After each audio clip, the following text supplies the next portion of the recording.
শুরু হতে চলেছে ইরান এবং আমেরিকার মধ্যে শান্তি চুক্তি, কিন্তু এর মধ্যেই বিভিন্ন রকমের প্রশ্ন ঘুরে বেড়াচ্ছে। সেটা হলো, ভারত কেন মধ্যস্থতা করতে পারলো না? যেখানে পাকিস্তান পারলো সেখানে ভারত পারলো না। তাহলে বিশ্বের দরবারে ভারতের কি কূটনৈতিক ক্ষমতা কমে যাচ্ছে?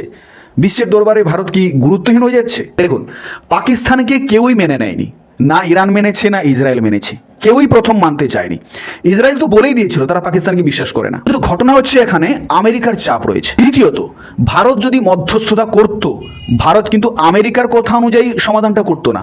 ভারত নিরপেক্ষ ভূমিকা নিত, যেটা আমেরিকার পছন্দ হতো না।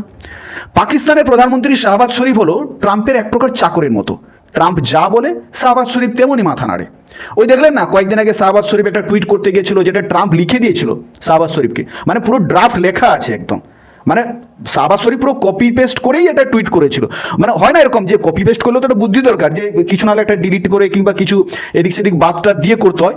শাহবাজ শরীফ ওটাও করেনি, ডিরেক্টলি পেয়েছে, ডিরেক্টলি টুইট করে দিয়েছে, যে ধরা পড়ে গেছে। ঘটনা হচ্ছে এটাই। সুতরাং বুঝতে পারলেন, পাকিস্তানের প্রধানমন্ত্রীর টুইটটাও লিখে দেয় আমেরিকা। অতএব আমেরিকা যা বলবে পাকিস্তান সেটাই শুনবে এবং সেই অনুযায়ী চুক্তি হবে। কিন্তু ভারত থাকলে তো সেরকম হতো না। আচ্ছা, তৃতীয়ত কারণ যেটা, সেটা হচ্ছে পাকিস্তান এবং ইরান দুটো দেশই প্রতিবেশী দেশ, যাদের বর্ডারটা প্রায় 909 কিলোমিটারের বর্ডার। এবং এবারে যদি আমেরিকা এবং ইরান যদি দীর্ঘ সময় ধরে যুদ্ধ চালিয়ে রাখে, তাহলে যত রিফিউজি আসবে, সে রিফিউজি কোথায় আসবে? পাকিস্তানে আসবে। তখন পাকিস্তানের একটা ইন্টারনাল প্রবলেম হবে, হবে না? সুতরাং আরেকটা কথা, পাকিস্তানের শিয়া ধর্মটাই প্রায় 4 কোটি। সুতরাং ইরানেও শিয়া ধর্ম, সুতরাং তারা আসবে কোথায়? পাকিস্তানে আসবে। আর পাকিস্তানে এলে পাকিস্তানের মাথা ব্যথার কারণ, কারণ রিফিউজিরা মাথা ব্যথারই কারণ হয়। এমনিতেই পপুলেশন বেশি, তারপর আবার যদি তারা যদি এসে জুড়ে বসে, তাহলে প্রবলেম। এই হচ্ছেই কারণ। সুতরাং পাকিস্তানের ইনভলভমেন্টটা এখানে ভারতের চেয়েও বেশি।